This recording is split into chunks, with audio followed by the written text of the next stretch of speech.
What is up, Lighthouse students? How you guys doing? Hope you guys are having a fantastic Wednesday. Wherever you are, I'm glad you're there, connecting with your leaders, connecting with your friends. Most of all, what we're doing right now, connecting with God, learning about Him, learning what He says about Himself, what He says about us, how we can live because of that. So important.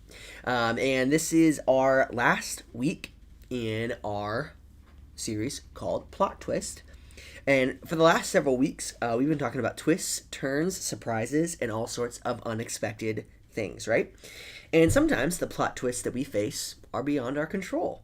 There are things that just happen to us. And maybe those things are in our control, and maybe in a good way. Maybe we make a big decision, take a risk, try something new that changes the course of our lives forever. And sometimes we cause our own plot twists accidentally in a not so great way. And as we wrap up this series today, I want to talk about the times when we screw up our own plots with accidents, mistakes, mess-ups, and failures. And mess-ups come in all sorts of shapes and sizes. So tell me, on a scale of 1 to 5, 1, 2, 3, 4, 5, with 1 being not that embarrassing and 5 being the most embarrassing thing that you could possibly imagine, how embarrassing would these accidental plot twists would be, okay? So, first one, you show up to school and you realize that you are wearing the same outfit as your best friend. On a scale of 1 to 10, how embarrassing would that accidental plot twist be? I'll be honest. I'd probably only rate that a 1. Honestly, I'd probably think that was kind of cool if just by accident me and my best friend ended up wearing the same thing. Okay, next one. You try to text your friend about another friend who annoyed you, but you accidentally text that friend, the friend who annoyed you, instead about themselves. Oof. That would be pretty rough. That one might be a 4 for me. I would feel very uncomfortable if that accidental plot twist happened to me. Okay, we got 2 more. Someone cute sees you picking your nose. Oof. Could be pretty rough. Depending on the situation. I don't know if I would consider that super rough. I'd probably put that at like maybe a 1 or a 2. But maybe for you it's a 5. I don't know. And then finally, you wait outside a store, waiting forever for the automatic door to open, only to find out that it's not actually an automatic door at all, and you just stood in front of a door for a long time waiting for it to open for you. That would be pretty embarrassing. I don't think I would like that very much. I think I'd probably give that a 3. That's probably a 3 for me on the level of embarrassing. And of course, it's pretty embarrassing to mess up like we just talked about. But it is bound to happen to all of us eventually. And one time that I kind of messed up, a mistake that I made, Shelby and I, when we were still dating, or maybe we were engaged at that point, we had driven to the Omaha Zoo to go to the zoo today and then come back. We had a great day. We were on our way back, and I got pulled over because my license and registration was expired. And I was young enough that I hadn't put the pieces together that I needed to continue to pay for my vehicle registration, which sounds stupid now in hindsight, now that I've, paid for my vehicle registration every year for the past 6 or 7 years. But at the time, I didn't know, and that was pretty embarrassing, to get pulled over with my fiance in the car for something that I had forgotten to do. It was not a good moment. I got pretty mad. I got pretty feisty. I think she's probably laughing at that memory right now. But our mess ups, they have real life consequences, right? In my case, my real life consequence was I had to pay for my registration and I had to pay the ticket. So it was like an extra $150 on top of what my vehicle registration would have been. So that kind of sucked, right? So real life actions have consequences. They have consequences for us and oftentimes for the people around us. Obviously, we don't mean to hurt ourselves or others, at least not all the time.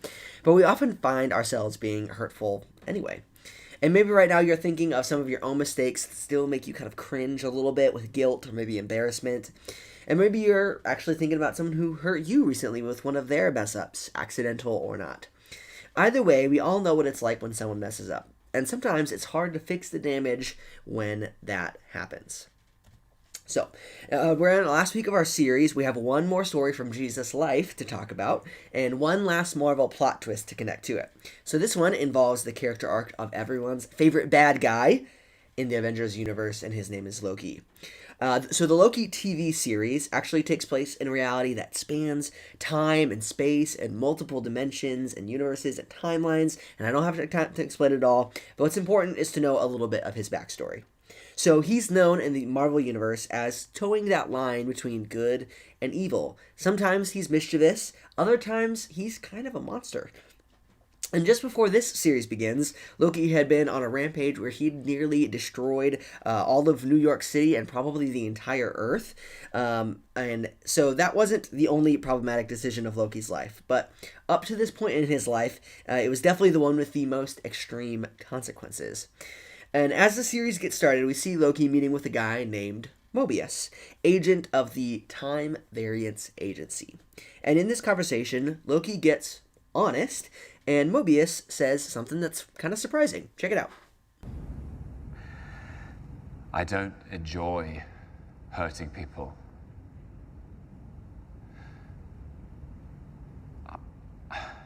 I don't enjoy it. I do it because I have to, because I've had to. Okay, explain that to me. Because it's part of the illusion. It's the cruel, elaborate trick conjured by the weak to inspire fear. The desperate play for control. You do know yourself. A villain. That's not how I see it. It's kind of shocking, right, to see this supposed villain be so honest about himself. But I imagine it was also maybe even more shocking for Loki to hear someone say that even after all he'd done, that he didn't really see him as a bad guy. For the last few weeks, we've been following the stories of Jesus' last days here on Earth. A few weeks ago, we shared the story of Judas betraying Jesus and a crowd of people who demanded his execution, but there was another betrayal that happened that night. And this third betrayal came from one of Jesus' very best friends, a disciple named Peter. And while this might seem like a plot twist to us, it actually wasn't surprising to Jesus. Shortly before Jesus was arrested, he'd actually predicted that Peter was going to walk away from him in his darkest hour. And Jesus told Peter this to his face, and of course Peter rejected this prediction with his whole heart and assured Jesus that he would die before turning his back on his friend. But when Jesus was arrested, Peter messed up 3 times. Someone asked if he was friends with Jesus, but Peter was afraid to incriminate himself. So 3 times he said, I don't know the guy. 3 times. As soon as he realized what he'd done, Peter was horrified and ashamed. He must have been replaying his own words over and over again, feeling so embarrassed and defeated by his inability to stand up for his friend when he was needed. And when Jesus was sentenced to death, Peter probably thought that he had failed Jesus during his final conversation with him. But of course, we now know the plot twist of Jesus' resurrection meant that Peter had another opportunity to face his friend. So, let's read from John chapter 21. If you're in this Bible, it's page 677. Got a whole bunch of these. If you want a copy, just let me or your leader know. Starting in verse 15. After breakfast, Jesus asked Simon Peter, Simon, son of John, do you love me more than these? Yes, Lord, Peter replied, you know that I love you. Then feed my lambs, Jesus told him. And Jesus repeated the question, Simon, son of John, do you love me? Yes, Lord, Peter said, you know that I love you. Then take care of my sheep, Jesus said. And a third time he asked him, Simon, son of John, do you love me? And Peter was hurt that Jesus asked the question a third time. He said, Lord, you know everything. You know that I love you. And Jesus said, then feed my sheep. I tell you the truth, when you were young, you were able to do as you liked. You dressed yourself and went wherever you wanted to go. When you're old, you will stretch out your hands, and others will dress you and take you where you don't want to go. And Jesus said this to let him know by what kind of death he would glorify God. And then Jesus told him, follow me. If Jesus was more like me, this is the part where he would have called Peter out for being disloyal, betraying their friendship, and leaving him hanging when he needed him most. And who really would have blamed Jesus, right? None of us have ever been in Peter's exact situation, but we all know what it's like to really mess up and let somebody we love down. We've all disappointed a parent, teacher, coach, team, and we knew that we'd have to face them afterward.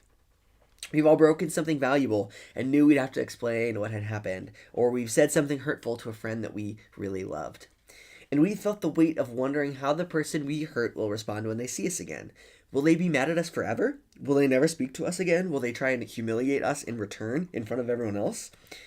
And that might be something that we as humans do, but that's not what Jesus does. Instead, Jesus shares a meal with Peter, he forgives Peter, and he gave Peter another chance. And he chose to forgive Peter in this really beautiful and strategic kind of way. 3 times Peter had denied knowing Jesus on the night of his execution. So 3 times Jesus extended the invitation for Peter to make it right. And then Jesus invited Peter to have a crucial role in starting the church. And just like Jesus knew that Peter would deny him, Jesus knew that Peter was going to play a really important part in building the church and spreading the good news of Jesus after Jesus had ascended and was gone. And after Peter made things right with Jesus, he went on to be one of the most important leaders of the early church. We read his story in the book of Acts. And one of the ways that Peter fed Jesus' sheep was by leading and caring for Jesus' followers through some letters that he wrote. And like other apostles at the time, Paul and John, Paul wrote letters to growing communities of believers to encourage them, to teach them. So let's read from one of his letters here. 1 Peter chapter 2 on page 760, page 760, verses 23 through 25. He did not retaliate when he was insulted, nor threaten revenge when he suffered. He left his case in the hands of God, who always judges fairly. He's talking about Jesus here. He personally carried our sins and his body on the cross so that we can be dead to sin and live for what is right. By his wounds you were healed. Once you were like sheep who had wandered away, but now you have returned to your shepherd, the guardian of your souls. Jesus told Peter to feed his sheep, and Peter never forgot it. In this letter, Peter explained that all people, himself included, were like sheep going astray from our shepherd, Jesus.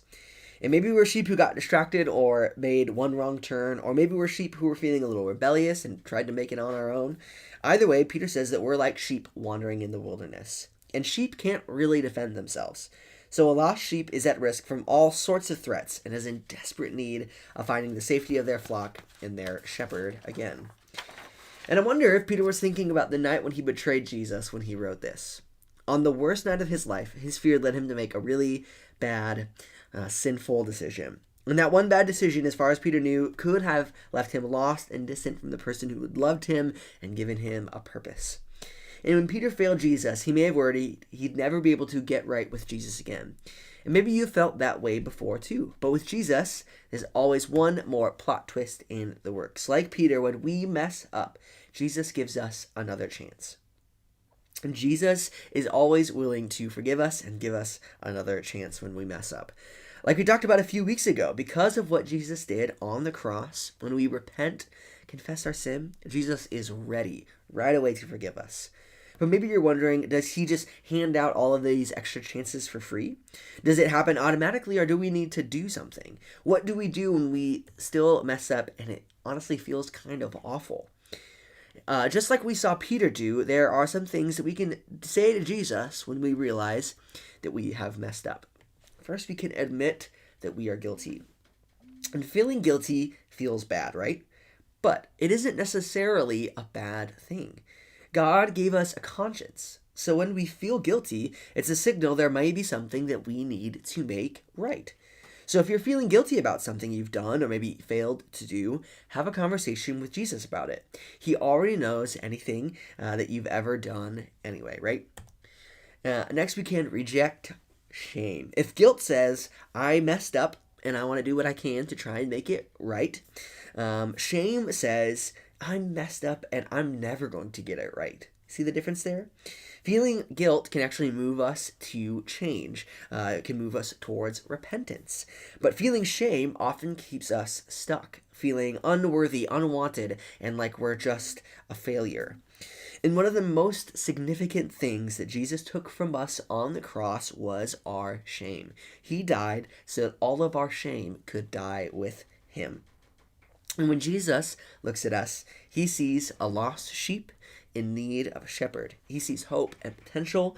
He sees someone that he loves. And then finally, we can live like we are actually forgiven. When we've messed up, sometimes we might feel like we are our own worst critics. We get so stuck in the things that we did in our past and imperfections that we forget to keep going. But can you imagine if Peter did that? If he got stuck in an infinite loop of just telling Jesus, I love you, to try and make up for the times that he denied him, he wouldn't have really ever moved forward and helped Jesus change the world like he did. So of course you've messed up, and of course you're going to mess up again. But Jesus offers you forgiveness and a fresh start. So go ahead and live like it. And you know what? We've covered a lot of plot twists in the last few weeks. But isn't it great to know that there is no plot twist big enough to make Jesus give up on us? He's always willing and ready to forgive us and give us another chance. Because when we mess up, Jesus gives us another chance. All right, that's what I've got for you guys this evening. We're going to switch it over to small groups. I love you guys. I will see you when I see ya.